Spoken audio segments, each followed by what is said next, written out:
She was forced to sit alone at her ex's wedding, humiliated, abandoned, and trying not to cry in front of everyone. But just when the whispers got louder, a billionaire walked up, took her hand, and said, "Act like you're with me." Suddenly, every eye in the room turned. The same people who mocked her were stunned silent. What started as a fake rescue becomes something no one expected, a lie that might heal two broken hearts, or destroy them both. Because this billionaire isn't who he seems. And the woman everyone pitied? She's about to uncover a truth powerful enough to change both their lives forever. Was it fate that made him stop at her table? Or something he's been hiding all along? Tell me in the comments where you're watching from right now, and if this story speaks to you, make sure you hit subscribe so you don't miss the next one. The envelope looked too heavy for good news. It came on a humid Friday afternoon, the kind of Georgia heat that made the air feel like a wet blanket. Ariel Grant found it on her shop counter, tucked between a stack of ribbon spools and a vase of white lilies she was conditioning for a Saturday pickup. The envelope was thick and ivory, the kind you saw in the windows of fancy stationery stores. Her name, Ms. Ariel Grant, was written in gold ink that curled like a promise, or a dare. She turned it in her hands. It carried the light perfume of someone's expensive life. She knew that scent. It smelled like the past coming back. She slid a nail under the flap and eased it open. Inside lay a wedding invitation. She didn't even need to read the names to know which wedding it was. Her chest had already guessed, but she read them anyway, because that was what brave people did. Daniel Reeves and Tessa Moore, the Langford Hotel, Saturday 4 p.m. Reception to follow. Black tie optional. Her breath left like someone had pushed it out. For a long moment she stared at the loops in Tessa's name. It had been Ariel's name that once looped beside Daniel's. She wasn't a jealous person, she told herself. But pain didn't ask for permission. It just slid in and took a seat. A ribbon spool rolled off the counter and hit the floor with a soft tap. She flinched at the sound, then laughed once, a short sound that did not feel like her. She laid the invite back on the counter, smoothed it flat with her palm, and looked around her shop as if it might answer. The little place was tidy and bright. Sunlight fell through the big front window and made the stems in the buckets shine a wet green. A chalkboard behind the register listed weekend orders.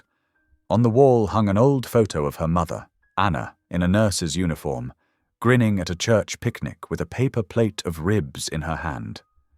That smile had held their world together more than once. Ariel took in a breath that tasted like green stems and soap. Then she reached for her phone. "Hey, Mama," she said when Anna picked up. "I hear that voice," Anna said. "What's wrong, baby?" "They invited me." Anna didn't ask who. A soft silence, then, "You bring it over. I'll make tea. I'm closing up in 10. I'll put the kettle on." Ariel set the open sign to closed, flipped the bolt, and moved through the closing routine with careful hands. She refilled the buckets.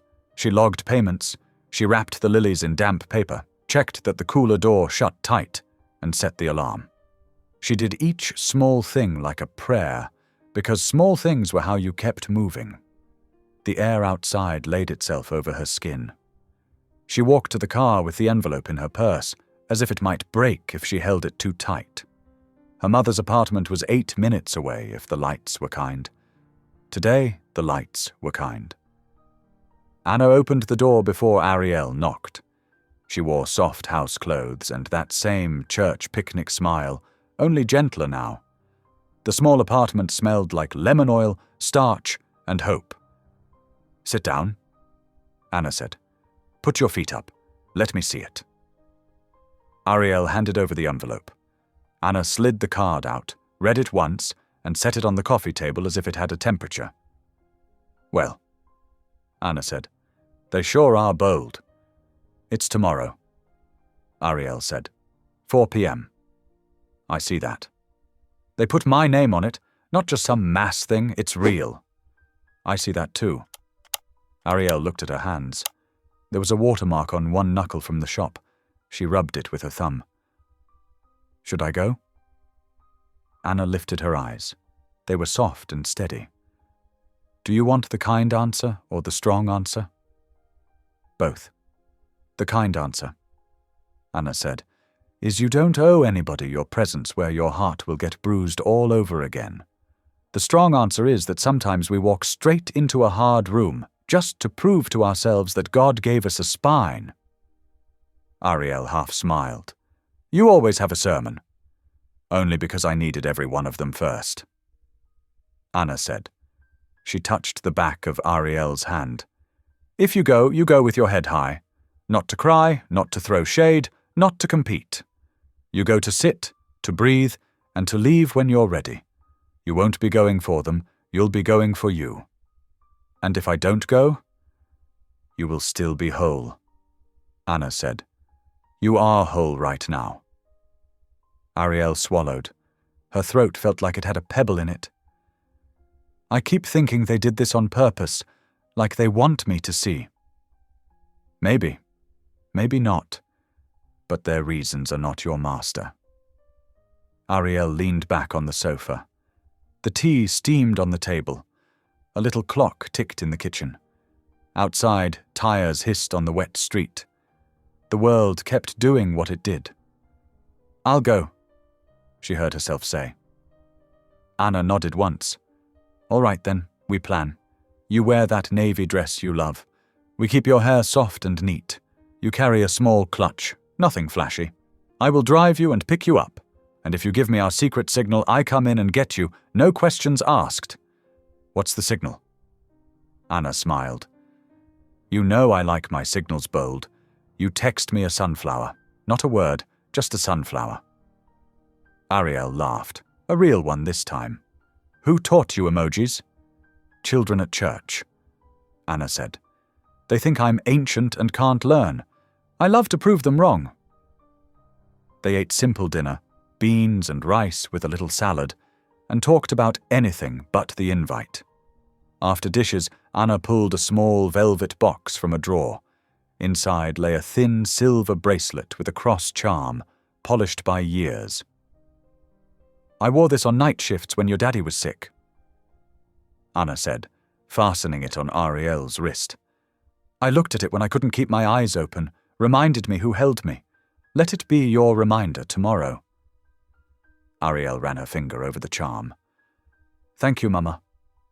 Sleep here, Anna said. I'll make pancakes in the morning. Ariel stayed. She folded into the old blue quilt in her childhood room and watched streetlight paint a yellow line across the wall. Sleep did not come easy, but it came. When it did, it came like a soft hand over her eyes. Saturday morning smelled like butter and syrup. Anna sang while she flip-head pancakes. She had the same little hum from years back when she came home from the hospital and made breakfast at noon. They ate, then set about the quiet work of getting ready. Ariel showered and pressed her hair into soft curls that framed her face. She chose small pearl studs and clear lip gloss. The navy dress fell to the knee and made her feel like herself. Steady, not loud. She checked her clutch. Tissues, phone, lip balm, a mint, one tiny pen. Shoes? Anna asked. Low heels, Ariel said. I want to be able to make a fast exit. Spoken like a wise woman. At 2:30 they drove to the Langford. The sky held a high white haze. The hotel rose smooth and tall, all glass and stone. On the sidewalk, a man arranged lanterns along a runner set for the exit later. A bellhop waved a gloved hand. Inside, cool air wrapped around Ariel's shoulders and smelled like lemon, polished wood, and money. Text me the sunflower if you need me, Anna said, squeezing her hand. I'll wait in the lot.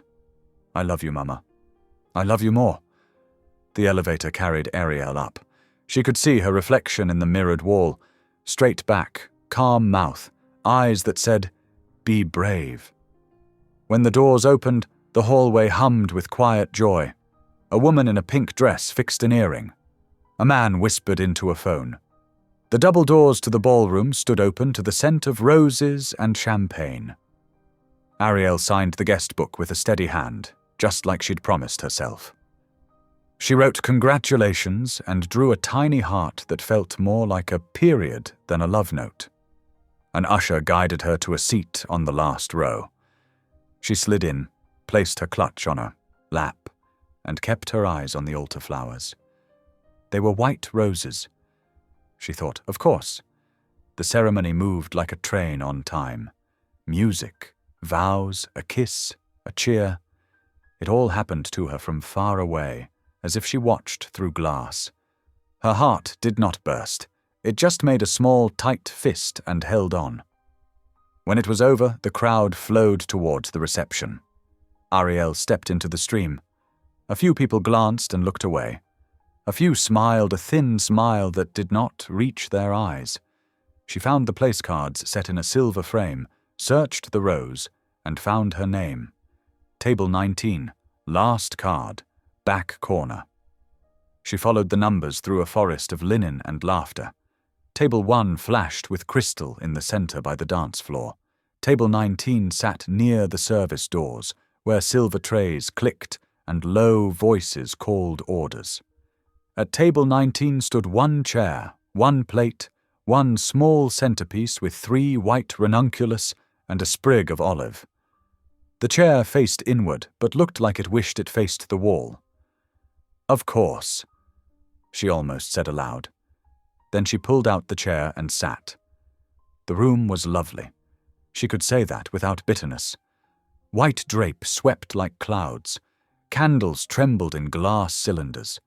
A string quartet played something warm. The couple moved from table to table, a small sun drawing planets into orbit. The clink of glass sent them into the first married kiss. He looked pleased with the sound. She looked hungry for it. Ariel folded her hands in her lap. She thought about how flowers behaved when no one watched. They turned toward light. They drank what they were given. They did not apologize for being. A server set water by her plate. "Bread will be right out," he said, kind without pity. She thanked him. Bread came, hot and ready to tear. She broke a roll and let the steam kiss her palm. She ate it slowly, not because she was hungry, but because the body sometimes needed a task. She caught whispers floating from a nearby table. "Is that her? Can you imagine showing up? She's brave, I'll give her that. Or foolish." She fought a flush. She breathed out through her nose and looked at the silver bracelet. Light slid over the cross. At 6:15, a toast began. A man in a tux with a big smile lifted his glass. "To Daniel and Tessa," he said, "to love that surprises us." Surprise, Ariel thought. The word had so many faces. The door by her table swung again as servers moved in and out. The one nearest held a tray high. Another passed with coffee cups stacked like small white towers. She had become a little island in a busy sea. That was when a shadow fell across the linen. She looked up. A tall man in a charcoal suit stood by the empty chair at her table. He had steel-grey eyes and a posture that said he was used to being seen but would rather be left alone. He didn't wear a boutonniere. His tie was simple. There was no ring on his hand. He smiled as if they already had a joke. Warm and easy, not too wide. Then, in a voice that carried just enough to reach the ears that needed to hear, he said, "Sorry I'm late, sweetheart. Couldn't find parking." Conversations paused. Forks hovered. The violin slid over a note and held it. Ariel's breath caught. Her mind flickered through choices in a heartbeat. The way you choose to step forward onto a moving escalator, trusting it will carry you. She let out a soft laugh that felt like a door opening and moved her clutch to make space. He slid into the chair beside her, close enough that his shoulder brushed the air near hers, but not her body. He set his phone face down, reached for the water, and then, as if this were the most natural thing, laid his hand lightly on the table so his knuckles touched her fingertips. The contact was barely there, like a question. "You made it," she said, her voice steady and just loud enough.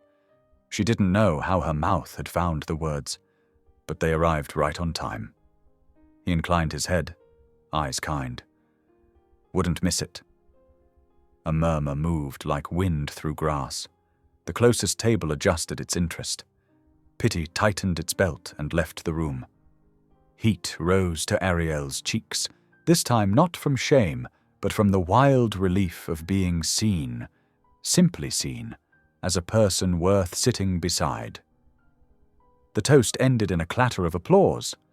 The man lifted his glass last and tapped it once, private, against the table near her hand, as if to say, "You're not alone without a single word spoken." He turned to her then, the crowd noise dimming around them. "I'm Blake," he said softly, a voice meant for two. "May I sit here a while?" Her heart made room. All at once the heavy day felt just a shade lighter. "Yes," Ariel said, and the word came out like a promise to herself as much as to him.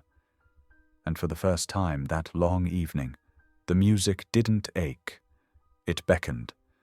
The room's temperature changed by a degree you could only feel from the inside. Blake's hand, warm, steady, rested over hers. The cross charm clicked, bright and small, against the rim of her glass. A server pressed through the service door and set down 2 plates as if this had been the plan all along. The band slid into a slow song that made couples draw closer. Whispers shifted to guesses. Eyes widened and softened. Those who had laughed fell quiet. Ariel breathed, and the night, which had started as a test, turned in an instant toward something else entirely. For a few moments, Ariel forgot the weight of the evening. The band played a soft tune, glasses clinked, and laughter drifted through the candlelight like the hum of summer fireflies. The man beside her, Blake, spoke in a calm, easy rhythm that steadied the strange beat of her heart. It felt unreal, like a dream stitched into the noise of a nightmare.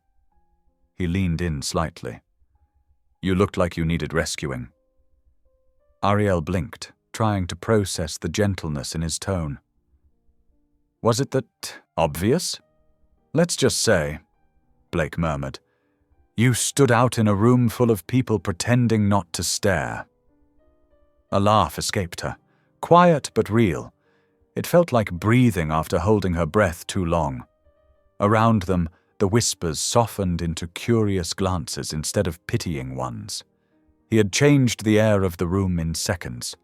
They talked between bites of dinner, about flowers, her work, his late wife's favorite gardenias, and about how every wedding had 2 kinds of guests, those living the dream and those pretending they were. His humor wasn't loud or showy. It was quiet, observant, kind, the kind that understood hurt without needing to name it. At 7 o'clock, Daniel and Tessa began moving table to table, shining in practiced joy. When they reached table 19, Ariel's stomach tightened, but Blake's hand stayed steady beside hers. "Congratulations," Ariel said, her voice calm. "Thank you," Tessa replied, her smile a perfect photograph. Too bright, too fixed. "I didn't know you'd come." "I almost didn't," Ariel said simply. Daniel cleared his throat. "You look... well." Blake smiled at them, polite and unbothered. "You'll have to excuse us," he said smoothly. "Ariel promised me the next dance." The surprise on Daniel's face was almost comical. Ariel felt something inside her loosen, an invisible chain falling away. When they reached the dance floor, the band struck up a slow, sweeping tune. Blake offered his hand. "Shall we make them talk a little more?" She hesitated, then placed her palm against his. "Let's." He led gently, respectful of her space. They moved in small, careful circles near the edge of the crowd. The chandeliers shimmered above them, reflecting bits of gold on the polished floor. For the first time all evening, Ariel stopped feeling small. She wasn't someone left behind. She was someone dancing right now, in her own story. Blake leaned closer, his voice low. "You don't owe them a thing." "I know," she said, meaning it for the first time. By the time the music ended, she felt lighter. The crowd clapped. A few heads nodded in approval. It was strange how quickly humiliation could turn to awe when confidence stepped in. "Thank you," she said softly as they walked off the floor. "Any time," he replied. "You reminded me tonight why kindness still matters." They sat again for dessert. The servers brought cake layered with strawberries and cream. Blake barely touched his, watching the candlelight dance instead. He seemed thoughtful, distant, like a man used to living with ghosts. Ariel wanted to ask about his life but held back. Instead, she said, "You saved me from a very long, very lonely evening." He smiled faintly. "I think you saved me too." "From what?" "From another event I didn't want to be at alone." She tilted her head. "You didn't have to come, you know." "Neither did you." That made her laugh again, and for the first time since she'd opened that invitation, she felt whole. As guests began to leave, Blake stood and offered his arm. "Let me walk you out." Outside, the night air smelled of rain and roses. The parking lot lights glowed like soft halos against the mist. Anna's car was parked near the edge, waiting just like she promised. Blake stopped by the curb. "It was good to meet you, Ariel. You're rare." She blushed at the unexpected compliment. "Thank you. For tonight." He nodded, hands in his pockets. "Maybe I'll see you again sometime, hopefully under less dramatic circumstances." She gave a small smile. "You never know." Her mother waved from the car window, beaming with quiet pride. Ariel turned back just as Blake's driver pulled up. He opened his umbrella, gave her a simple nod, and disappeared into the dark like a man who had stepped out of one story and into another. As she climbed into her mother's car, Anna studied her daughter's face. "You look different." Ariel touched her wrist where the bracelet rested. "Maybe I just remembered what it feels like to be treated kindly." Anna smiled. Kindness has a way of starting new chapters. The drive home was quiet, filled with the hum of tires on wet roads and the whisper of relief. Ariel leaned her head against the window and watched the city lights slide past like falling stars. For the first time in a long while, the ache inside her chest didn't feel so heavy. Somewhere between heartbreak and healing, a stranger had reminded her of something simple and holy. She was still worthy of being seen. And though she didn't know it yet, that small act of grace was only the beginning. Morning light filtered through the shop windows, catching in the glass jars and dewdrops on petals. Ariel's flower shop usually greeted her like a sanctuary, but this morning felt different. Her phone hadn't stopped buzzing since dawn. She wiped her hands on her apron and picked it up from the counter. Dozens of notifications blinked across the screen. A link, shared again and again, appeared at the top of every thread. Billionaire Blake Hunter's mystery date at the Langford wedding. The picture made her heart drop. There she was, holding Blake's hand, smiling in a way she barely remembered doing. The article called her a stunning unknown guest who stole the night, but the comments below turned that phrase into something crueler: speculation, judgment, and gossip spreading like wildfire. Her chest tightened. She set the phone down as though it burned. At that moment, the bell above the door chimed. Anna walked in, her kind eyes sharp with concern. "I saw the headline," she said, holding up her phone. You all right? Ariel gave a helpless laugh. I was yesterday. Come sit, baby. Anna guided her to the little table near the window where they sometimes ate lunch. Now breathe. Don't let other people's noise decide your peace. But Mama, people think They can think all they want. Anna said, firm but gentle. You know who you are. You showed grace when you could have walked away. Don't let gossip turn that into shame.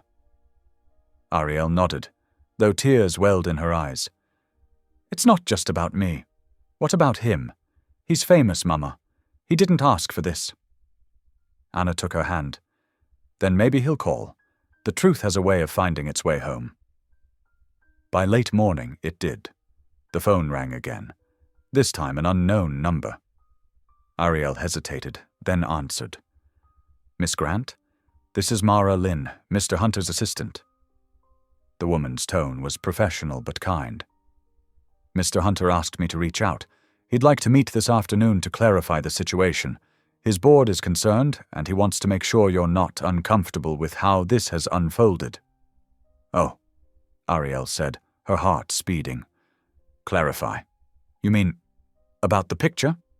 Yes. Mr. Hunter would prefer to speak in person, if you're willing.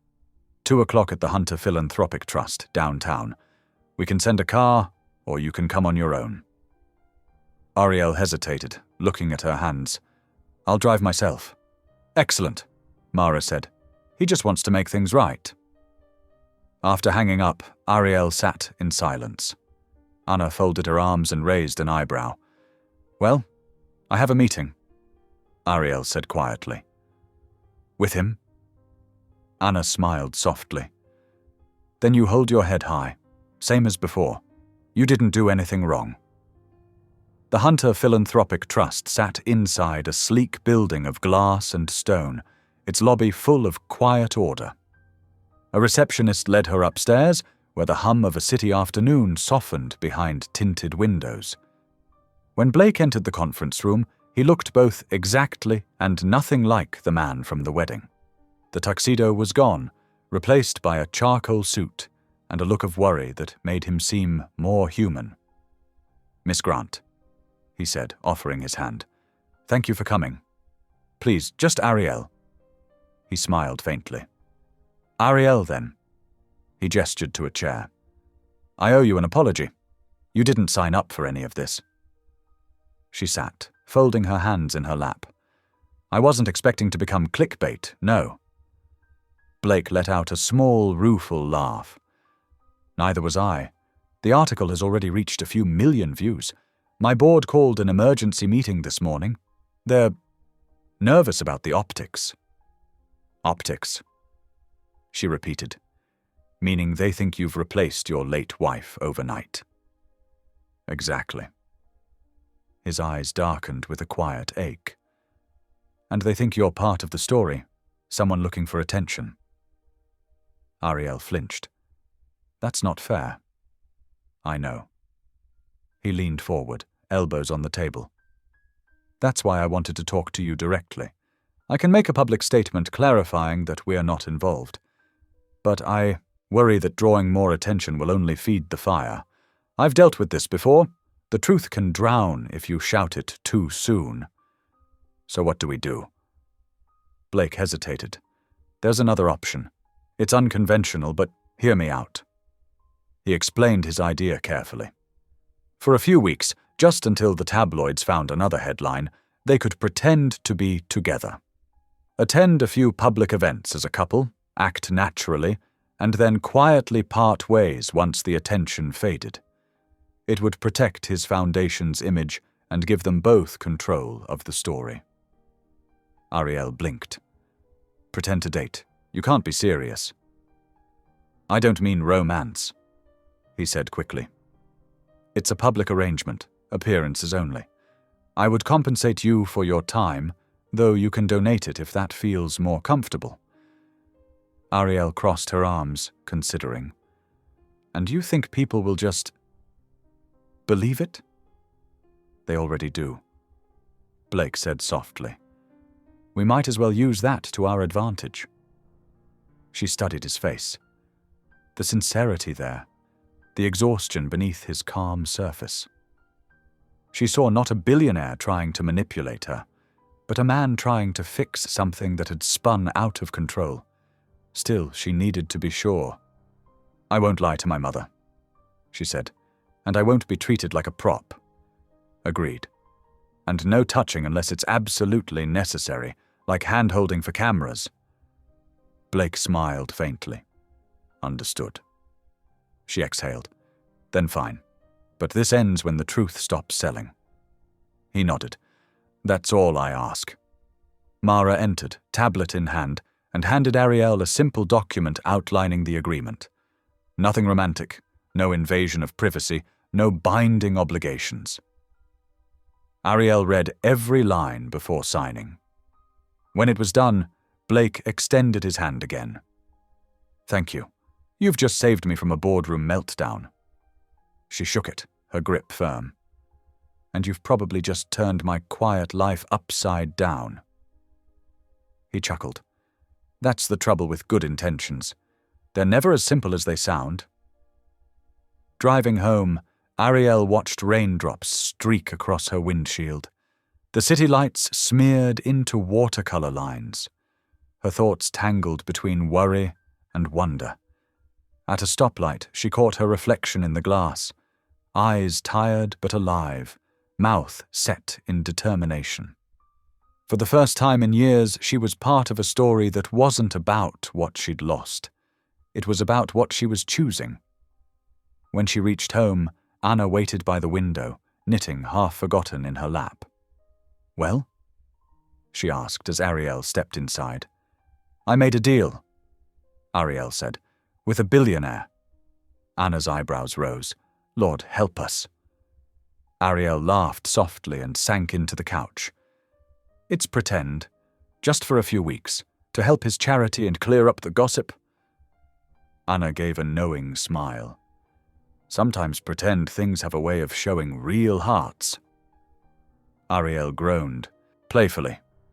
"Don't start matchmaking already." "I'm not," Anna said, resuming her knitting. "I'm just saying, life has funny timing. God, even funnier." They both laughed, the sound light and healing. That night, as Ariel drifted into sleep, she thought about Blake's eyes. Steady, kind, but shadowed. She didn't know much about him yet, but something told her he carried his own scars. And maybe, just maybe, this strange arrangement would be the place where two lonely lives began to heal in ways neither expected. Monday morning came bright and clean. Sun sat on the shop window like a warm hand. Ariel unlocked the door, breathing in the cool, green scent of buckets and stems. The weekend felt like a dream that had left a trace of glitter on her life. But the phone on the counter reminded her it was real. Messages waited from Blake's assistant, Mara. There was a time, date, and a short note. Agreement ready. First appearance, Wednesday evening literacy fundraiser. She read the note twice, then called Anna. "Mama, it's starting." "Then walk steady." Anna said, "You do not have to be more than you are. Being you is enough." At 10 o'clock, Ariel drove downtown. The building where the Hunter Philanthropic Trust lived rose like a thin sheet of glass. It reflected the sky so perfectly the clouds looked trapped inside. Security checked her in. The elevator hummed. When the doors opened, Mara stood waiting with a neat smile and a tablet hugged to her chest. "Good morning, Ariel," she said. "Come this way. We'll keep it simple." They reviewed the agreement, just the same as yesterday, only signed now and filed. No romance terms, no invasion of her private life. If either of them felt unsafe or uncomfortable, the arrangement would end. The stipend line made Ariel pause. She remembered what she had told Blake. She would not keep the money.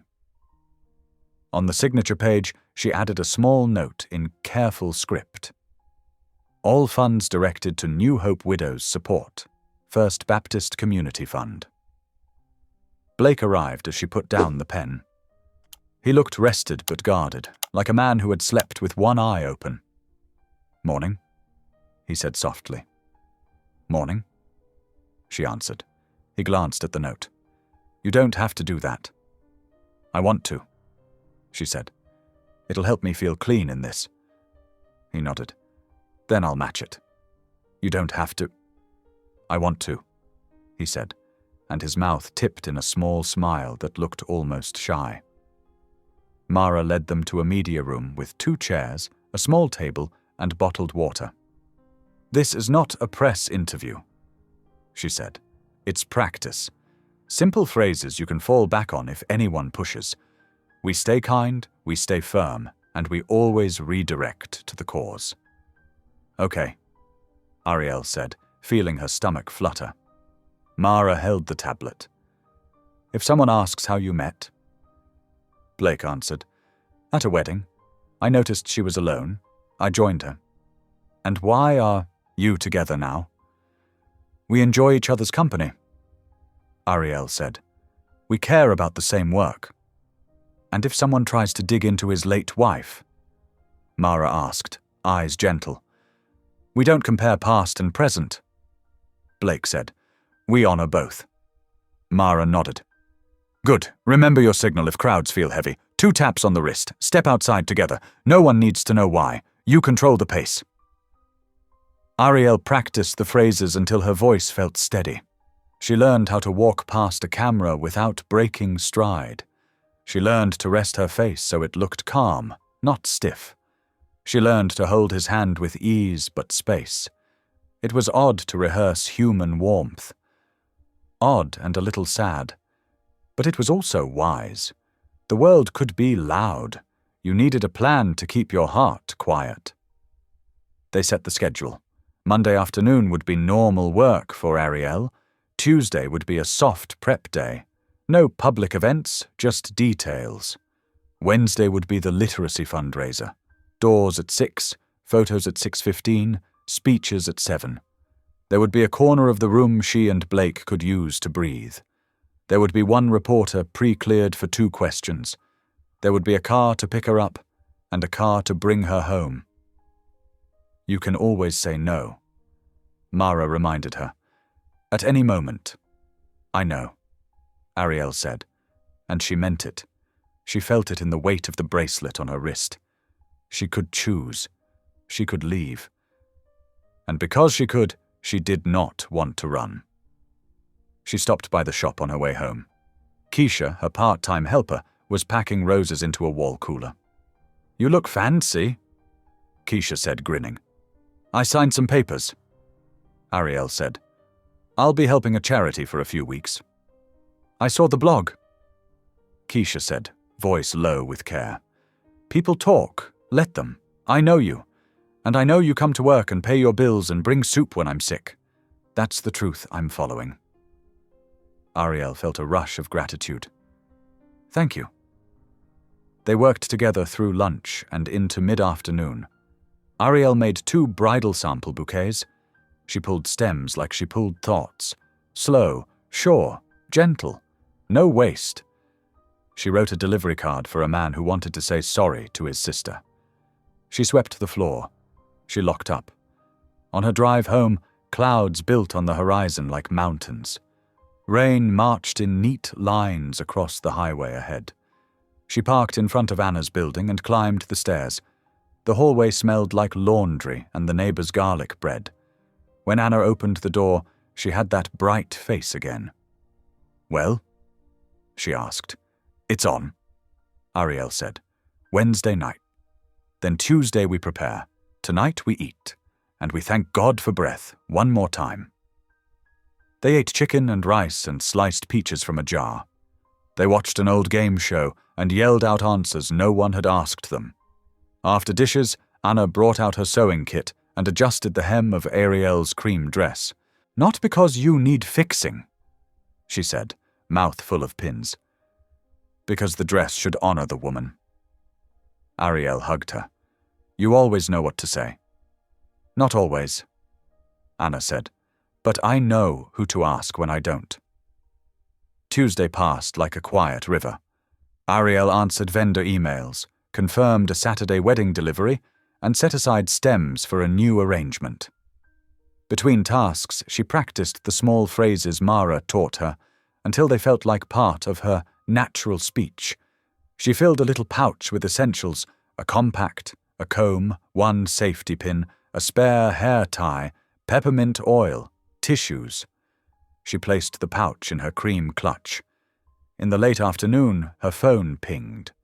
A picture appeared from an unknown number, but the note above it said, "From Adam, sent by Dad."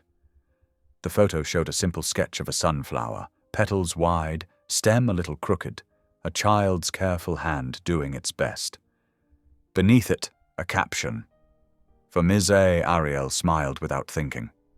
She typed back, "Tell him thank you, it's perfect." Then, after a beat, "If he ever wants to see how to press one, I can show him." A moment later, another message came. "Saturday morning, if that works. No cameras, just us." She read it twice and wrote, "Yes." She downloaded the picture and set it as her lock screen. When she raised her phone, the sunflower winked at her. It felt like a little shield. It felt like a little boy saying, "You helped." Her eyes warmed. That night, Anna made tea and read a psalm out loud. "He restores my soul," she read. "He leads me beside quiet waters." Ariel closed her eyes. She pictured a riverbank. She pictured putting the loud world down like a heavy bag and sitting with her feet in the water. She slept early and well. Wednesday morning dawned soft and grey. The air held a fine mist that kept the dust down and the birds singing. Ariel opened the shop at 8. She arranged lilies in a wide bowl for a lawyer's retirement party and a baby's breath wreath for a christening. She wrote, "Congratulations" on one card and "welcome" on another. When noon came, she closed early and hung a hand-lettered sign. "Closed at 12 today. Thank you." At 2, she showered and did her hair. She chose the cream dress Anna had hemmed and a thin gold chain to rest in the hollow of her throat. The cross bracelet wanted to be with her, so it came too. She slipped on nude heels and a soft shawl that felt like a friendly arm. She checked her clutch twice and then breathed like a steady metronome. At 5:30 she heard a car door and looked out. A black sedan idled at the curb. The driver checked his watch, then looked up and saw her. He smiled and touched the brim of his cap. Anna walked her to the porch. "Sunflower if you need me," she said. "I know. And if you don't send the sunflower, I will still pray like you did." "I know," Ariel whispered, hugging her tight. The ride across town felt calm. The driver did not talk more than, "Hello, and how are you?" The city slid by in soft colors. People in rain jackets crossed streets with quick, neat steps. Dogs shook water off their ears. Street vendors packed up umbrellas and folded tables. The sedan turned the corner and eased beside a long, low building with clean lines and warm lights. Banners hung above the entrance. "Read to Rise, an evening for literacy." Blake waited under the awning. He wore a navy suit and an open, careful expression. When the driver opened Ariel's door, Blake took a step forward and offered his hand. "Thank you for coming," he said, voice low. "Thank you for asking," she answered. Together they walked toward the doors. Cameras waited beyond the glass, like curious birds. A volunteer clipped name badges to a tablecloth. A stand held programs. An older woman in a red jacket beamed at them. "Welcome, welcome," she said. "We're so glad you're here." Mara met them just inside. "2 photos?" she murmured. "One short clip for the foundations page. Then we move to the step and repeat, just 1 minute, and we're done." Her eyes flicked to Ariel. "You all right?" "I'm all right." They stood before a low wall washed in soft light. A photographer lifted his camera. One smiling, he said. One neutral. Perfect, and thank you. He lowered the camera. That was easy. Appreciate it. Ariel let out a breath she hadn't noticed holding. Blake felt it, or guessed it, because he let his hand slide over hers for a second. 2 taps. Not to ask for air, just to say, I'm here. They went to the step and repeat. The Foundation's logo repeated in tidy rows. A second camera clicked. One reporter, pre-cleared, stepped forward with a handheld mic. Just a word? She asked. Blake nodded. Sure. Why literacy? The reporter asked. Because words open doors. He said simply. And people deserve doors that open. And you? The reporter said to Ariel. Why tonight? Because stories saved my life more than once.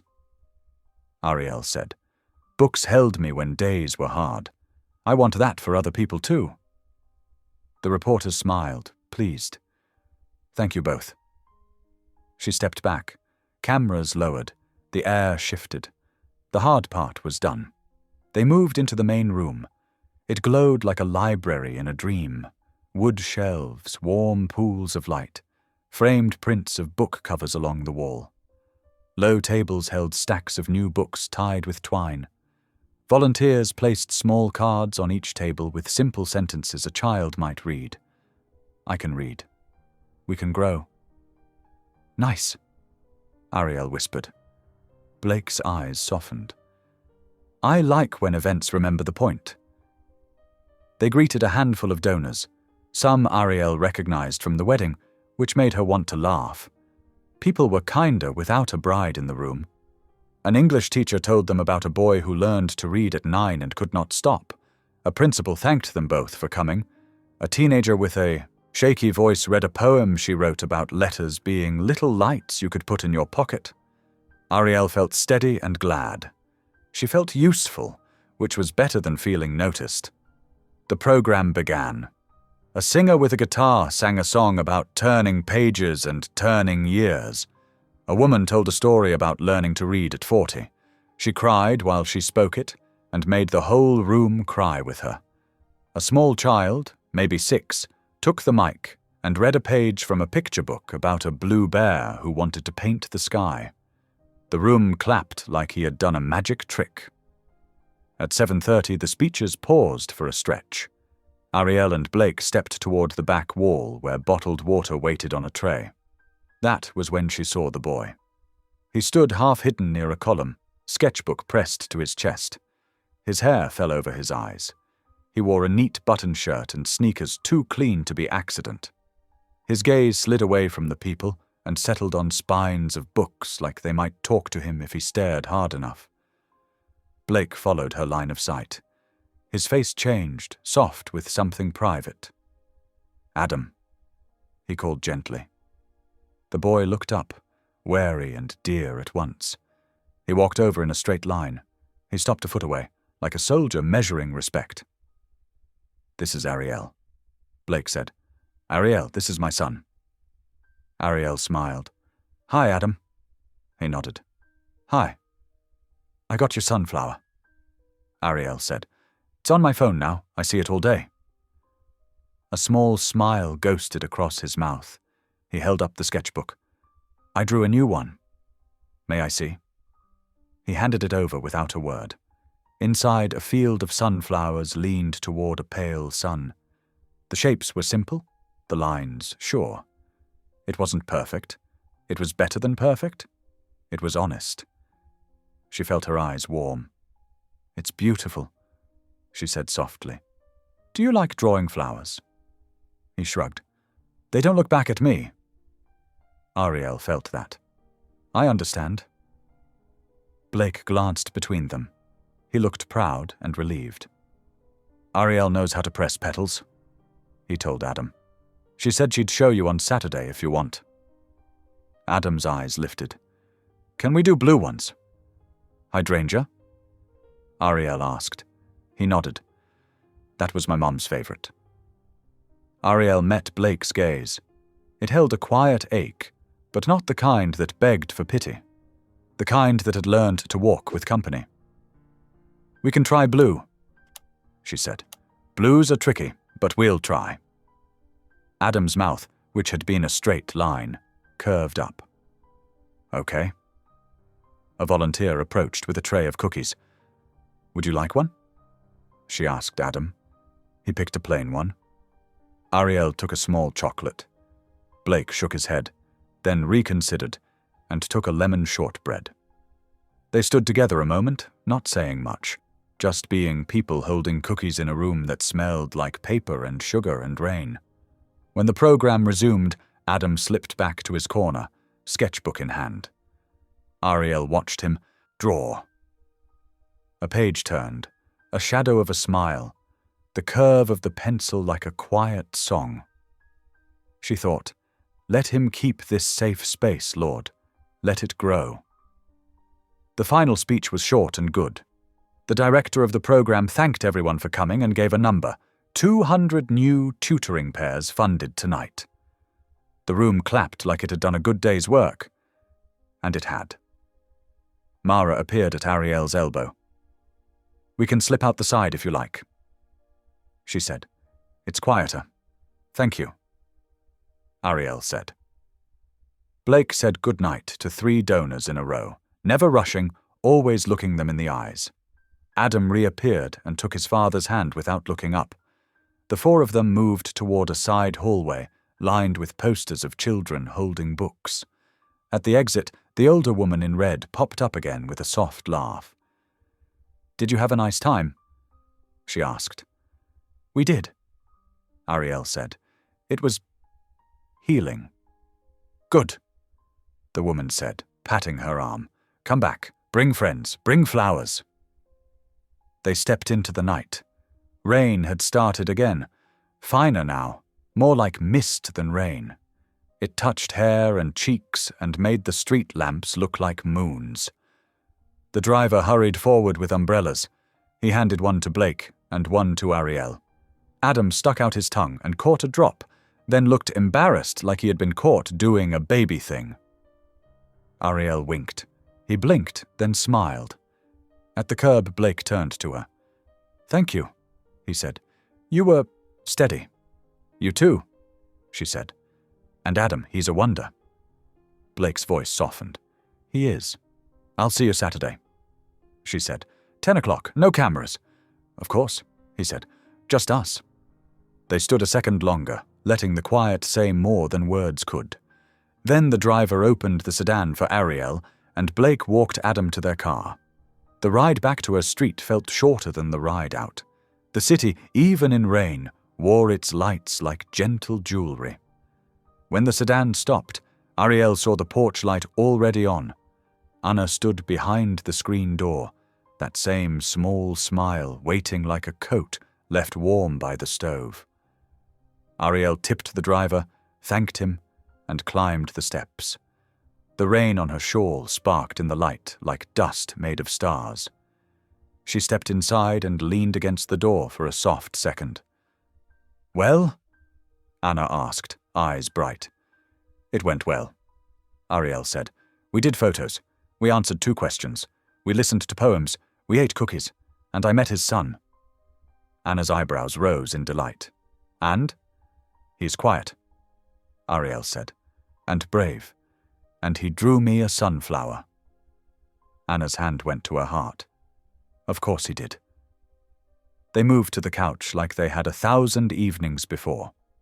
Anna tucked a blanket over Ariel's knees and brought her a mug of something warm. The clock ticked. The rain softened. The world kept breathing. Ariel touched the cross on her bracelet. "It felt honest. Tonight?" she said. "Even if the way we got there was strange. God has used stranger roads." Anna said. "He knows how to make crooked lines into something that points home." Ariel smiled into her mug. She pictured Adam's careful letters. For Ms. A, she pictured blue hydrangea petals pressed flat, color kept, memory kept, grief made softer by the work of hands. She pictured Blake standing still in a doorway, letting other people talk first so he could listen better. It was late when she stood to go. She hugged Anna at the door. "Saturday," she said. 10 o'clock. We'll press flowers." "I'll make sandwiches," Anna said. "Artists get hungry." Ariel laughed, kissed her mother's cheek, and stepped back onto the porch. The rain had slowed to a faint mist. The neighborhood held its breath like it did at the end of a good hymn. She walked to her door, turned the key, and slipped inside her little home. She set her clutch on the dresser. She kicked off her shoes. She stood at the window and watched the streetlight pour a yellow path over the pavement. In the glass, she saw her face. Tired, yes, but open. She noticed the small lift at the edge of her mouth, a line that had not been there for months. She whispered into the empty room, but not to herself. "Thank you." Then she turned off the light, and the quiet, grateful house held her like a friend. Saturday came bright and clear, with a blue sky that looked scrubbed clean. The storm had washed the city overnight, and the sidewalks shone like new coins. At 8:30, Ariel unlocked her shop, turned on the soft lamps, and filled the kettles to warm water for the stems. She opened the big front window to let in the cool morning air and the smell of wet pavement. The bell over the door chimed once as if to say good morning back. She wanted the studio to feel friendly, not formal, so she set out 3 stools by the wide work table, laid fresh parchment sheets in neat stacks, and placed 2 heavy old books, Atlanta Trees and the Language of Flowers, on one end for pressing. She added a 3rd book after a second's thought, an old family Bible with worn leather and a frayed ribbon, not to use for pressing, but to keep nearby like a quiet anchor. She filled 2 shallow trays with blooms, pansies, violas, small fern fronds, a single blue hydrangea head she had saved back, and 1 bright sunflower.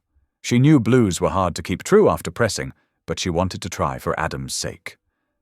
At 9:30, she texted Blake. "Door is open. See you at 10. No cameras, just coffee." His reply came at once. "On our way. Thank you." She checked the time, wiped down the counter again even though it was already clean, and set a small hand-lettered sign in the window that read, "Private Workshop 1012. Back at 1. At 9:50, she made cocoa on the shop's little hot plate and poured it into 2 paper cups for her guests. She poured coffee into a mug for herself, then added a second mug because she guessed Blake might prefer that to cocoa. She set the cups near the work table and breathed in the warm, sweet smell. The bell chimed right at 10. Blake pushed the door open and held it for Adam, who stepped in with a quiet, focused face and a sketchbook tucked under his arm. He wore clean sneakers, a blue t-shirt under a grey hoodie, and the careful look of a child entering a new room without knowing the rules. Blake wore jeans, a neat navy sweater, and gratitude like a second coat. "Good morning," Blake said with a small smile. "We brought something."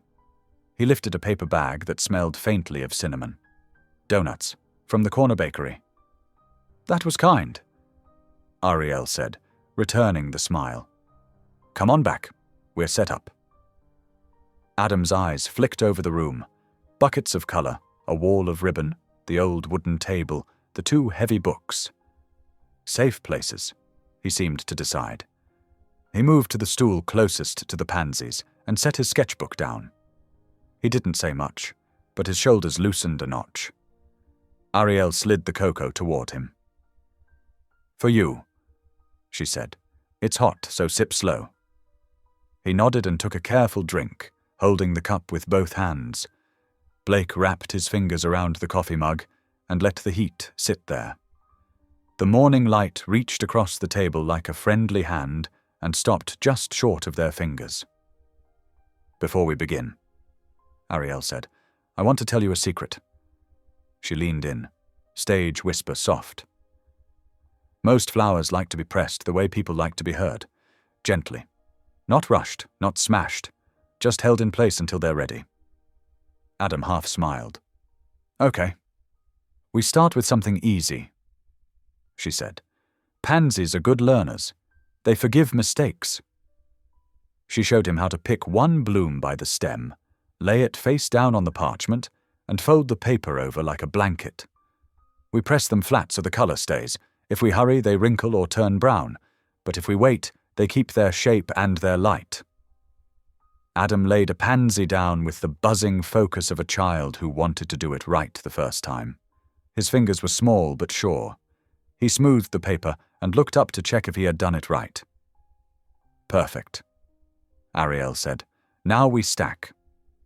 She placed Atlanta trees on top. This book knows how to be patient.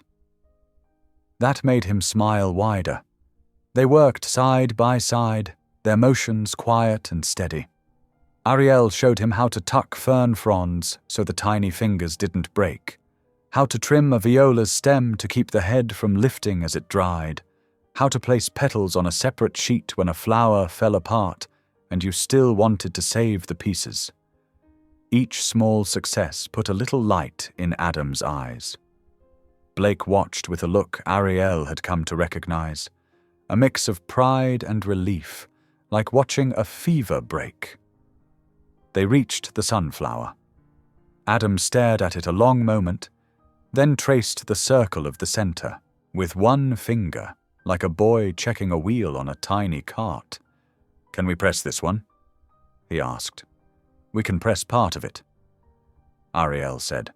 Sunflower heads are too thick to lay flat and dry well, but we can take petals and save them. She gently removed 5 petals and arranged them like rays. We can make a new sun, one that fits the page. Adam nodded. He took 3 petals and added them to her 5, creating a bright halo on the paper. A sun needs a lot of light, he said. It does, Ariel said, especially on hard days. They came to the blue hydrangea. The flower head was a ball of tiny stars. Blues were stubborn. They wanted to fade to grey. This one is a little tricky, Ariel said, lifting it with care. Blue is shy when it dries, but if we're gentle and we check it after a day, we might keep some of the color. She let him choose 2 clusters and place them on a fresh sheet. That was my mum's favorite, Adam said, his voice thin but steady. She liked them in big jars on the porch. She said they looked like clouds that forgot to float. Ariel's throat tightened. That's a good picture, she said. Clouds that forgot to float. Blake's eyes went soft at the edges. He stood a little straighter, as if standing could hold his son's memory in place. She loved that porch, he said gently. She read there. What did she read? Ariel asked, voice warm. Anything with people who kept going, Blake answered. She liked stories where things went wrong but didn't stay wrong. This will be that kind of story, Ariel said, and meant it. They finished a first stack of papers. Adam added a second stack with a rhythm now, confident after seeing how the weight settled without tearing the petals. When they placed the language of flowers on top of the last stack, Ariel tapped the cover. This book says blue hydrangea means gratitude, sometimes apology too. A lot of old meanings passed down that way. People needed flowers when they didn't have good words. Adam looked serious. I have words sometimes, he said, but they hide. That's okay, Ariel said. We can make pictures while we wait for the words to come back. Blake sipped his coffee and watched the 2 of them. His shoulders had eased, and his face had lost that slight, guarded look he often wore in public. How long do they stay under the books? He asked. About a week for most, Ariel said. The hydrangea we check sooner so the color doesn't run away. Tomorrow I'll peek at them. I'll send a picture. Adam brightened. To my dad's phone? He glanced up at Blake. So I can see? Yes, Ariel said. To your dad's phone. They took a short break and tried the donuts. The sugar made even the flowers smell sweeter. Adam picked a plain glazed. Ariel took one with chocolate frosting and tiny rainbow sprinkles. Blake reached for a cinnamon twist and laughed quietly when the sugar dusted his sweater.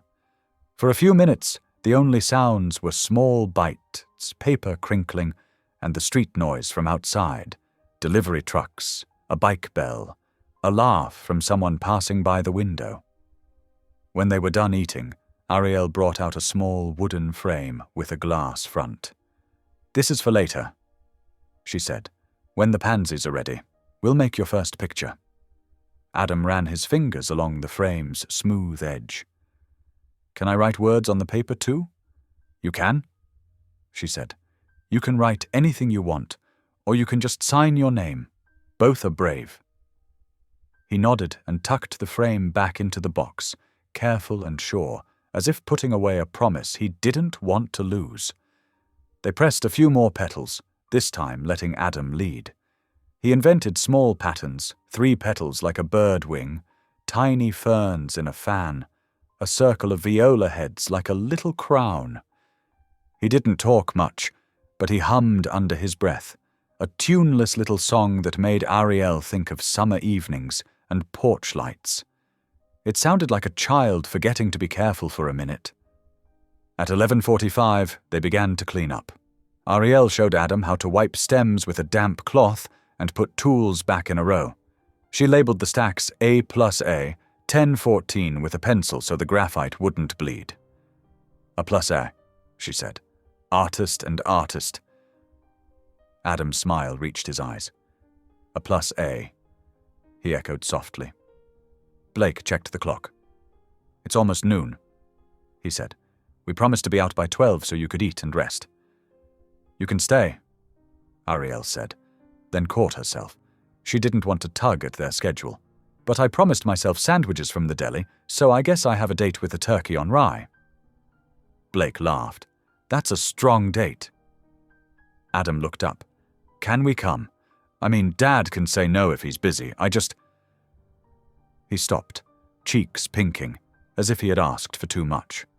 Blake met Ariel's eyes, a question and a thank you there. "We can," he said, "if it's okay with Ms. A." "It is," Ariel said, smiling.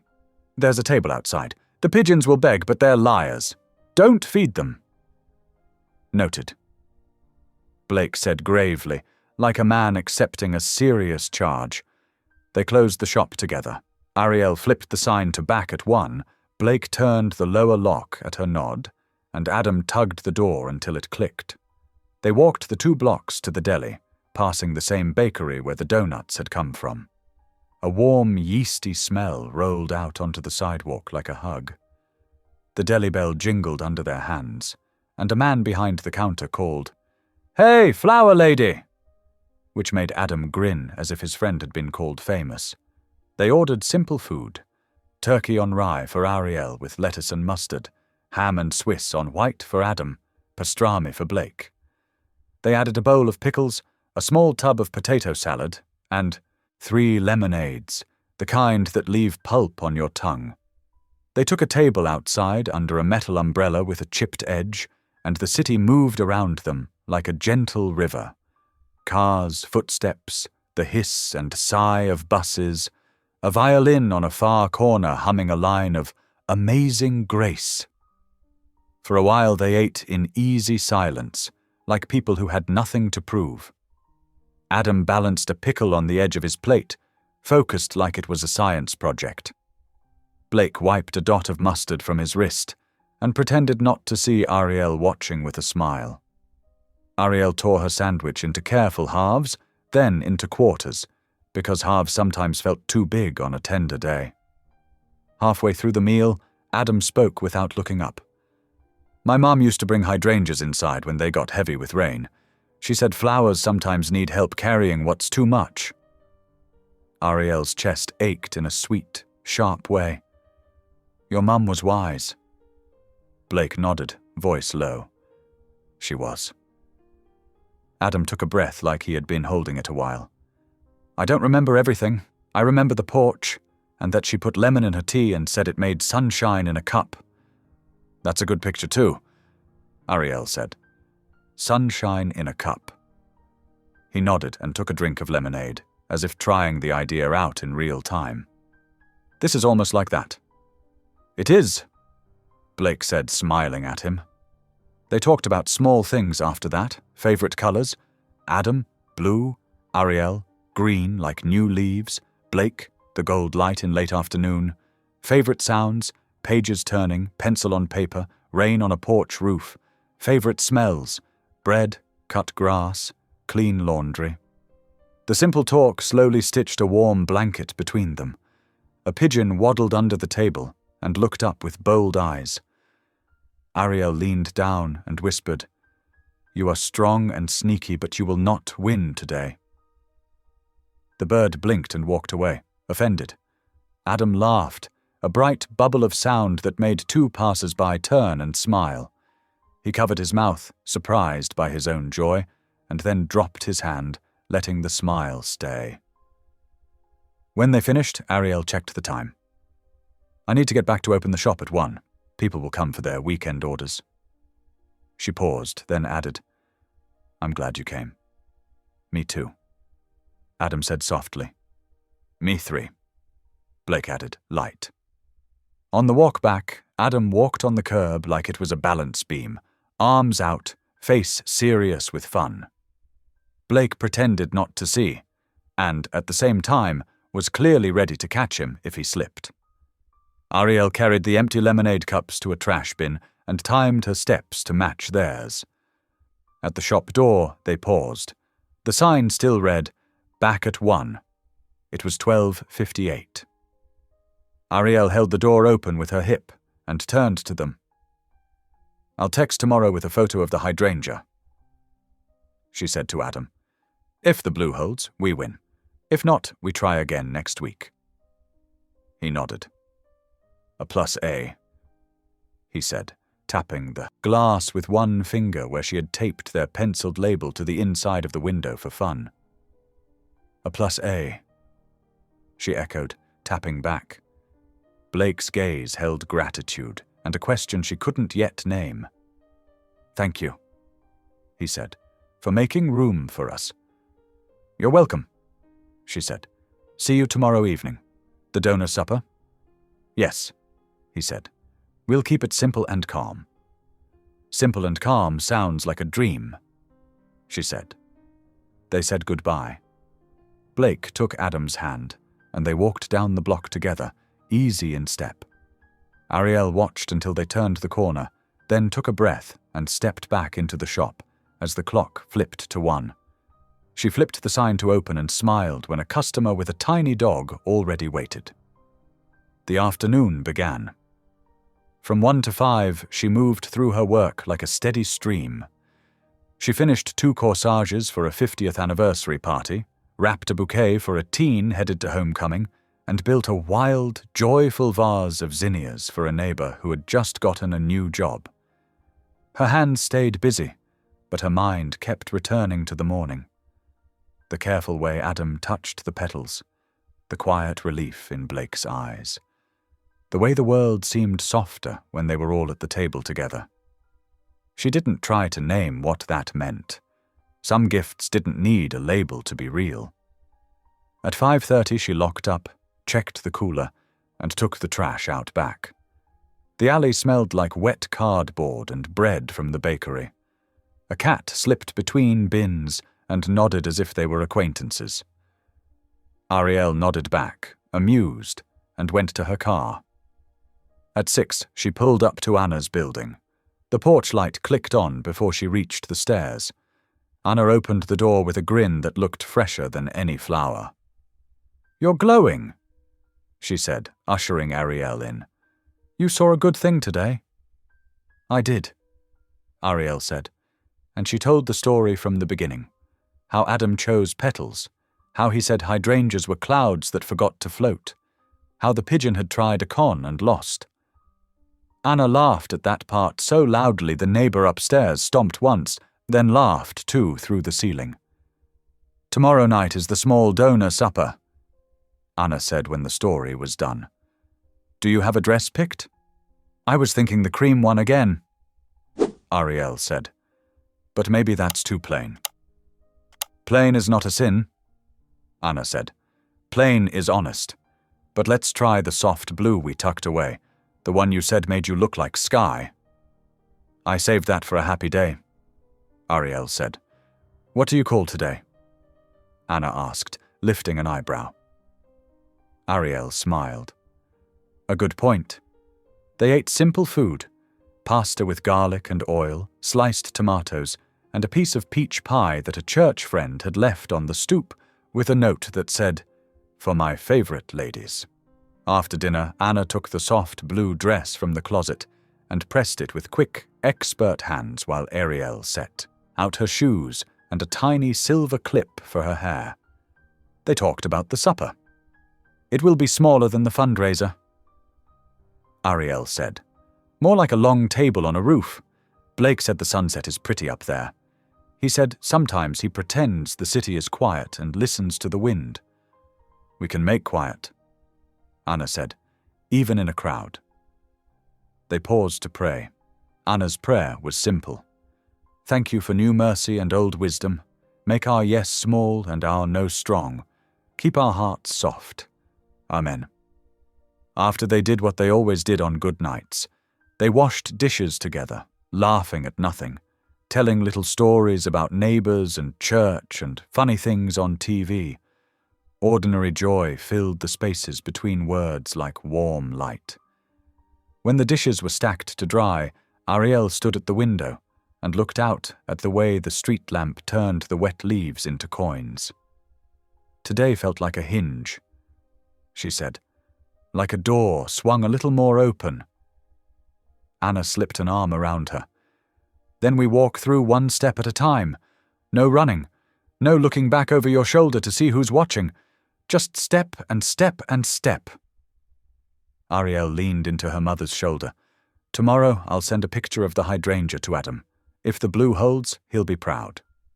And if it doesn't, then he'll learn that trying is its own kind of win. Anna smiled. You're learning that too. At 9, Ariel headed home. The air was soft and cool now. She parked, locked the car, and walked up her own steps with tired legs and a full heart. Inside, she set her phone on the dresser and, out of habit, touched the screen to wake it. The lock screen lit up with Adam's sunflower drawing. She traced one petal with her eyes. It looked brave. It looked like a small, true sun that knew how to light a room without setting anything on fire. She washed her face, brushed her hair, and set the soft blue dress over the back of a chair for the next evening. She checked her clutch, tissues, peppermint oil, the tiny pen, and slipped the cross bracelet inside so she wouldn't forget it. Before she turned out the light, she scribbled a note to herself on a sticky pad and stuck it to the door. Hydrangea check. Send pic to A+A. She climbed into bed, pulled the covers to her chin, and let the day replay in gentle scenes. Parchment folded like blankets, petals laid like prayers, a boy's small hand arranging a new sun, a man's careful smile when his son laughed without guarding it. Each picture felt like a bead on a string. She counted them. She thanked God for them. Sleep came slow and sweet. In her last waking thought, she saw hydrangeas the size of clouds, resting in wide glass jars on a porch that faced a quiet street. And she heard a woman's voice she had never met say, "Sometimes even flowers need help carrying what's too much." Then the porch light clicked on in her dream, and everything was blue and kind.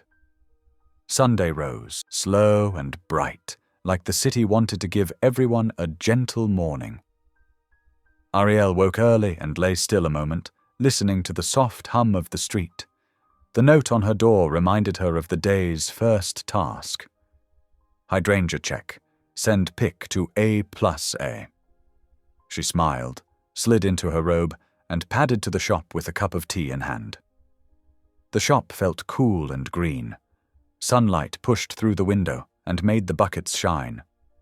She set the tea down, washed her hands, and moved to the work table. The stacks of parchment waited under the heavy books like small sleeping animals. She lifted the language of flowers and peeled back the top sheet with care. "Please hold," she whispered, not sure if she spoke to the blue or to her own hope. The hydrangea curls lay flatter now, still soft, not fully dry. The blue had changed a little but had not run away. Instead of bright sky, it sat in a soft dusk, lavender blue, something like memory. It was beautiful in a quieter way. She snapped a photo in the good light and sent it to Blake with a short line. For A+A, the blue stayed kind.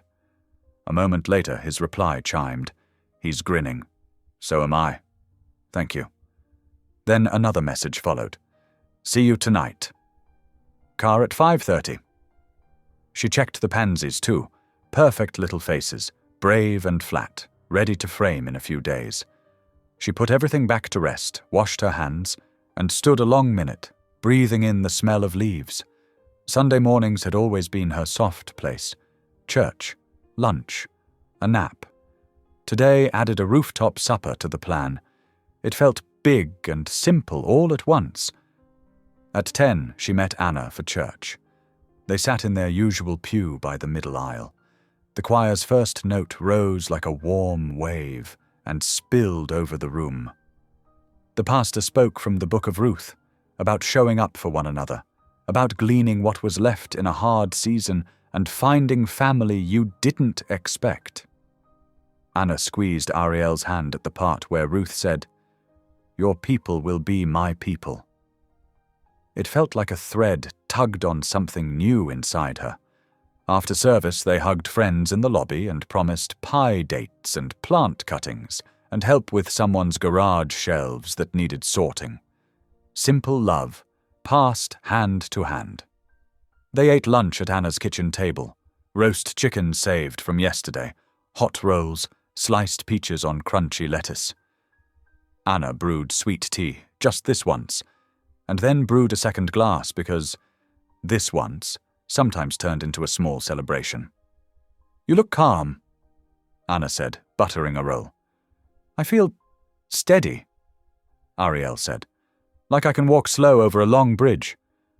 Anna tilted her head. "That's a good way to feel. I sent a picture to Adam. The blue held. He smiled. He needed a win," Anna said. "So did you." They did dishes together, warm water and easy talk. Anna set the soft blue dress on a hanger near the window to let the light kiss it. Ariel took a short nap, the kind that let your bones reset. When she woke, late afternoon light slid in through the blinds in bands. She showered, did her hair in a sleek, low twist, and kept her makeup soft, just a little glow. She chose small pearl studs again, the cross bracelet, and the silver hair clip. The blue dress fell like a cloud that remembered to float. At 5:20, the black sedan pulled to the curb. Anna adjusted the bracelet and kissed her forehead. "If you feel your heart speed up, remember you know how to breathe," she said. "Remember you can step away, and remember you are loved whether you're on a roof or in this kitchen." "I'll remember," Ariel said. "I'll text when I'm home." The driver stood and opened the door with a kind smile. "Good evening." She slid inside, and the car eased into the soft gold of early evening. The city drifted by, brick walls, murals, window boxes, a child pulling a red wagon with 2 dogs riding like kings. The sedan turned into a quiet side street and stopped beside a building whose top floor wore a ring of olive trees in big planters. She could see the soft outlines of tables and string lights and linen fluttering. It looked like a little village had landed on the roof. Blake waited at the entrance, speaking with a staff member. Posture easy. When he saw the car, he stepped forward and smiled, something real and warm. He wore a dark suit without a tie, shirt open at the collar. The look made him somehow older and younger at once. He offered his hand as she stepped out. "You look like evening," he said before he could help it. "And you look like the person who asks if everyone found their seats." She teased, grateful for the way his eyes softened. He laughed softly and nodded toward the elevator. They rode up together, hands not touching yet, their reflections gentle in the brushed steel. At the roof, a hush lived under the string lights. A long table ran the length of the terrace, dressed with linen and small pots of rosemary. The city stretched in every direction, spread out under a sky that glowed peach and rose. The air smelled like herbs, warm bread, and a hint of lemon. Someone had already set down little plates of olives and almonds. Glass pitchers of water held slices of orange and sprigs of mint. Somewhere a small speaker played piano, just enough sound to make the air feel friendly. "Welcome," the host said, shaking their hands. "We keep it small. 15 tonight. Family style, no speeches, just good food and a chance to rest." "That sounds perfect," Ariel said. They sat near the center of the long table, not at the head, not tucked away. A woman across from them worked at a library. Next to her sat a teacher who ran an after-school program where kids wrote letters to their future selves. A man at the end was a baker who volunteered his ovens on weekday mornings for a breakfast reading club. Not a fancy crowd, but a beautiful one. Conversation began, not loud, just warm.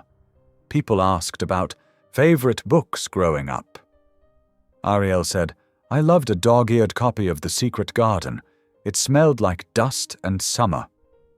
The librarian smiled and said she still kept a copy on her bedside table because some doors are worth walking through again. Blake told a story about a teacher who let him check out 3 books at once when the rule said 1, and how that felt like a door no one could close. Heads nodded. Someone passed the bread. A server brought platters to share. Roast chicken with lemon and herbs, creamy potatoes, little green beans with slivered almonds, a salad with thin ribbons of cucumber and radish. Plates filled and emptied again. The soft buzz of forks and talk made a pleasant music. Ariel found herself relaxing the way a tight knot unwound under warm fingers. Between courses, the sky turned deeper gold. The edge of the city lit up like a slow string of lanterns. A breeze snuck up and lifted a curl by Ariel's ear. She tucked it back and smiled when Blake noticed and looked away, as if not to stare. He did that often, saw and made space. It soothed parts of her she had guarded a long time. The librarian asked, "How did you two meet?" The question came without sharp edges. It was just curiosity, the friendly kind. Blake looked at Ariel. She nodded. He could answer. "At a wedding," he said simply. "I saw her sitting alone. I couldn't bear it." He didn't say more. He did not flash the hurt like a flag. He kept the truth short and kind. There was a beat of silence. Then a man down the table raised his glass a little. "We've all been saved by small acts," he said. "Those are the ones that hold." "Amen," the baker said. The table smiled and moved on, the way gentle people do when someone has shared enough. As the sun leaned toward the horizon, a new plate arrived. Small bowls of fresh strawberries and a dish of whipped cream. Someone joked about licking the spoon. Laughter lifted and settled like birds. The baker told a story about a kid who read Green Eggs and Ham aloud in his kitchen at 6 in the morning while waiting for the first batch of bread. "The letters were like train cars bumping together," he said. He learned the rhythm before he learned the rules. Ariel thought about Adam, about petals that kept color when pressed with care, about pages that held small lights. She realized she had not checked her phone once. No prickle of panic, no doom scroll calling her name. Peace felt like a gentle country she had visited as a child and forgotten she could go back to. When the plates were cleared, people stood and wandered in little clusters to look at the view. The city gleamed like metal and honey. A tiny plane crossed the sky, quiet and far. Blake touched the inside of his wrist, 2 taps, out of habit. Not a call for help, just their language for step out? She nodded. They moved to the far corner of the roof, where the olive trees made a small screen. The breeze lifted the leaves and made a soft shh sound like a mother settling a crib. Below them, traffic whispered. Above them, dusk washed the edges of everything with tenderness. "Thank you for tonight," Blake said. "You're the one who invited me." She said. "I meant for how you are," he said. "You carry calm. People lean toward it." She looked at her hands. "It's not always like that inside." "I know," he said, and he did.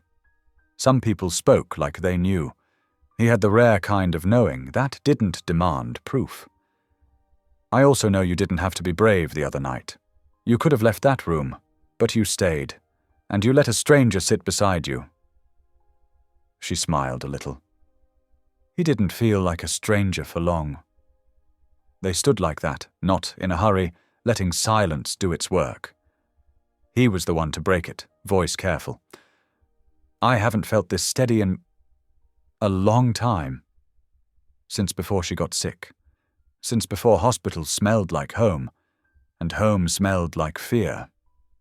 She looked up at him. The last light of day found the grey in his eyes and made it look like a quiet lake. "I'm sorry. That's a heavy thing to carry." "I carry it better now," he said. "But I've been afraid of caring again, of loving anything I couldn't control. Even good things felt like they came with a bill." "And tonight?" she asked. "Tonight felt like a gift with no bill," he said. The words set something gentle and strong inside her chest. She didn't speak for a moment, because sometimes words crowded out the holy. Then she said, "I'm afraid too." "Of what?" His voice stayed soft. "Of being foolish," she said. "Of trusting the wrong person, of mistaking kindness for safety, of the internet deciding who I am and the world cheering." He didn't laugh. He didn't say it was silly. He said, "Those are good fears. They keep us slow. Slow can be holy." "Slow feels right," she said. "For me, for Adam, for you, for all of us." He agreed. The music at the table shifted to an old love song on piano, one that sounded like walking home at dusk. Blake glanced toward the terrace, then back to her. "There's no camera out here," he said, almost shy. "May I hold your hand? Not for a photo, just because I want to." She let the question sit a heartbeat. Then she said, "Yes." He reached out and took her hand like he had learned how to hold fragile things without making them feel fragile. Warmth ran from his palm into hers. No fireworks, no shout. Something better, a quiet surety, like stepping onto a porch you knew would hold. They stood like that while the sky dimmed to a deep, soft blue, and the first star pricked through. When they looked back towards the table, the librarian was telling a story about a 5th grader who wrote a letter to her future self, promising to be kind to the new kid. "She sealed it with tape and hope," the woman said, laughing. "She made us promise to keep it for 10 years. "I love that," Ariel whispered. "Me too," Blake said. He looked at her hand in his, then at her face. "One more question. If the answer is no, we go back to the table and eat strawberries, and I won't be embarrassed." "All right," she said, smiling in spite of herself. "May I kiss you?" he asked. "Not for show, just because the night is good and you are here." Her chest tightened, not with fear, but with something like relief. Consent asked aloud. Care wrapped around desire. "Yes," she said, steady. He stepped in slowly, giving her time to lean too. His hand stayed at her waist, not pulling, just present. The kiss was small and true. It tasted like lemon and quiet. It didn't pretend to promise forever. It promised this moment was real. When they parted, they both looked surprised by the ease of it, the way breathing surprised you after a long swim. "Thank you," he said, and she laughed, a soft, joyful sound. "I didn't mean it like a transaction. I knew how you meant it," she said, eyes bright. "Thank you too." They walked back to the table with their hands apart, but their steps matched. No one stared. No one demanded a story. The baker passed a plate of little cookies dusted with sugar. "These are dangerous," he said. "They climb into your pocket when you're not looking." Ariel took one and pretended to guard her pocket. Laughter brushed the edges of the long table like a friendly cat. A staff member dimmed the string lights a touch, and the terrace glowed like a lantern. Soon, people began to stand and hug and promise to email. The librarian pressed a card into Ariel's hand. "If you ever want to read to my little ones," she said, "you have the voice for it." "I'd love that," Ariel said, heart warming. The teacher invited her to visit the letter-writing club. The baker insisted she take 2 breakfast rolls the next time she was near his kitchen. Simple invitations built a small bridge to another week. Blake thanked the host and the staff, not with a donor's hurry, but with a friend's attention. He helped carry a stack of plates to the kitchen door. Ariel gathered a stray napkin and tucked it under the edge of a tray. Small service at the end of a nice meal felt like a blessing that cost nothing. They took the elevator down alone. The slow slide of numbers felt like a pause between 2 pages. When the doors opened, cool lobby air wrapped around them. The driver stepped forward from a bench with a kind nod. Through the glass doors, the street lamps shone like patient stars. "Let me ride you home," Blake said quietly. "Or at least to your mother's. I'd feel better." "You can take me to Mama's," Ariel said. "She'll still be up with tea." They sat in the back seat, not close, not far, the kind of space that said, "We know what happened. We do not have to explain it to ourselves to make it true." The city outside looked gentler at night.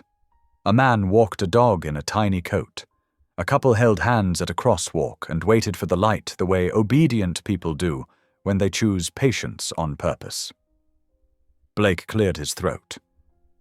"I know we said we'd keep this arrangement simple, for optics, for the board, for the sake of the mission."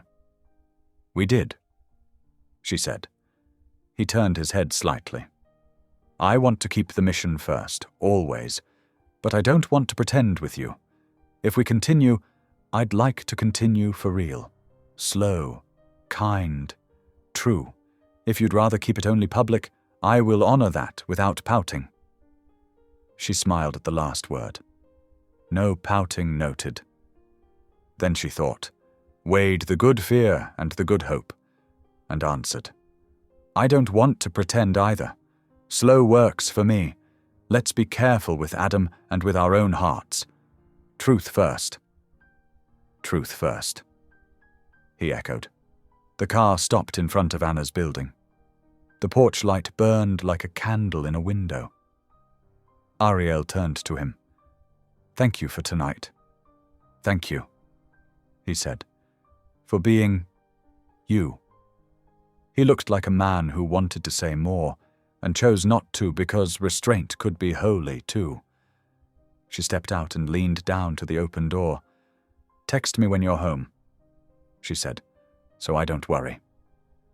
He smiled. "Yes, Mom." She shut the door, and the car pulled away smooth and quiet. Anna opened the door before Ariel knocked. Her eyes went straight to Ariel's face, and the corners of her mouth lifted. "Good evening?" she asked. "A very good evening," Ariel said, moving inside. She slid off her shoes and felt her toes sigh against the rug. "Small table, kind people. No speeches. Bread and chicken and music soft as breath. We talked about books and old teachers. We looked at the city like it was a promise. And? Anna teased, pouring tea just by habit, as if reading her daughter's mind.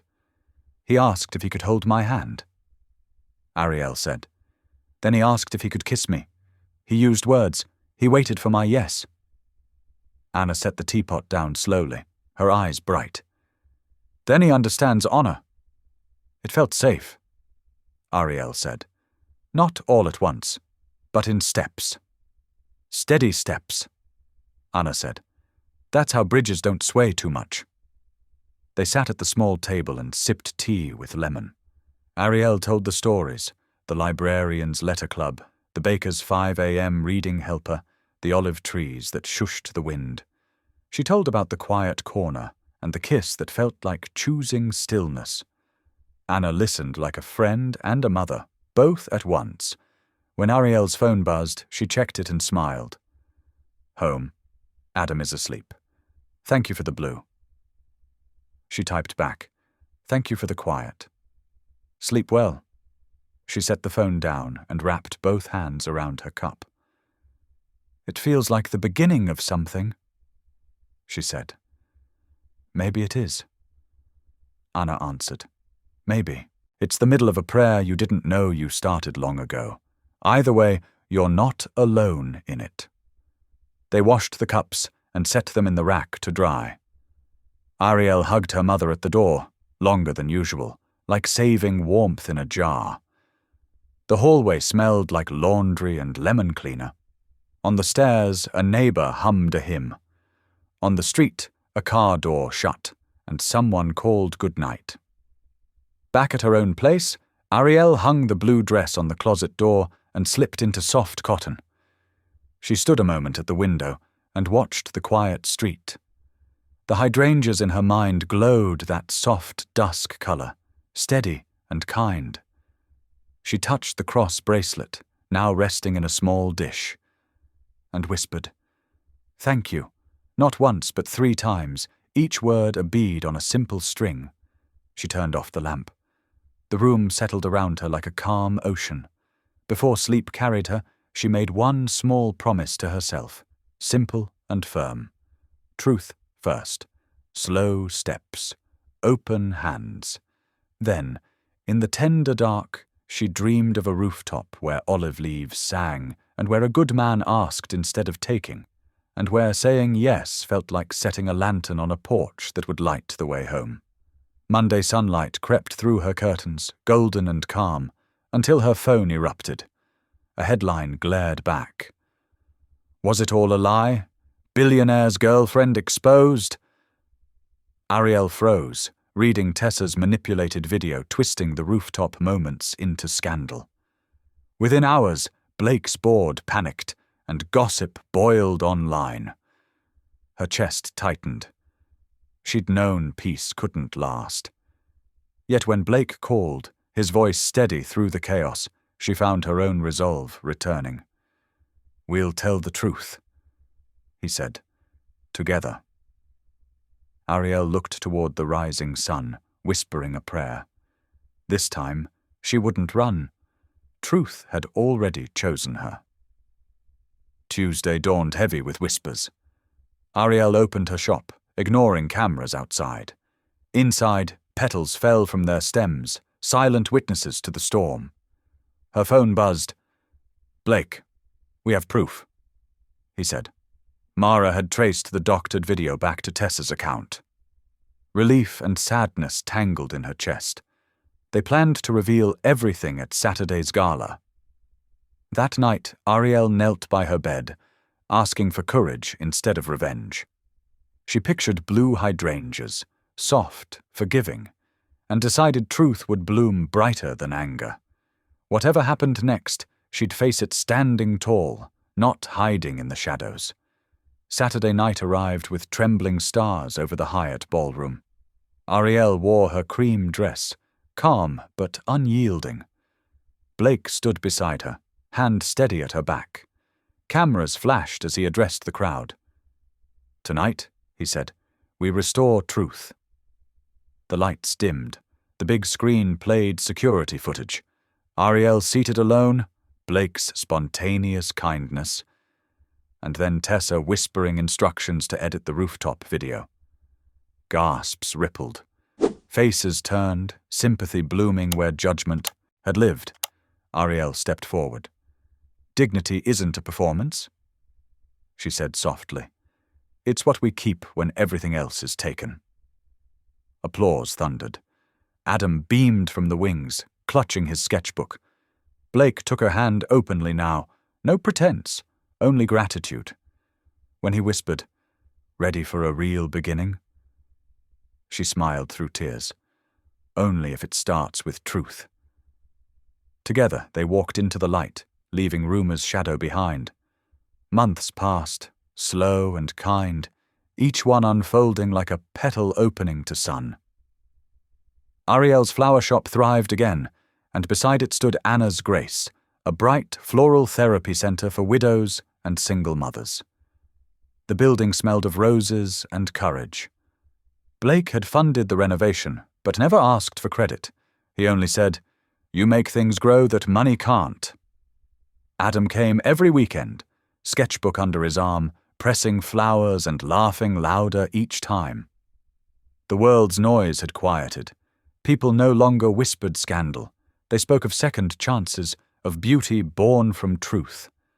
On a warm Sunday, the garden behind the foundation overflowed with light. Anna poured lemonade, while children chased butterflies through tall sunflowers. Blake planted a new hydrangea bush, its blossoms already hinting blue. "We've built something good," he said, brushing soil from his palms. Ariel smiled, the wind lifting her hair. "Something honest?" Adam waved a framed drawing, sunflowers around a cross that said, "Hope grows here." Blake looked at her, then, eyes soft. "You still believe in miracles?" he asked. Ariel nodded. "I'm living one." She squeezed his hand and looked toward the shining sky. "Sometimes God doesn't change your seat, He changes who sits beside you." Together they faced the golden horizon of grace. If this story made you pause, reflect, or even smile, don't forget to subscribe. I post daily, and the next story might be exactly what you need to hear.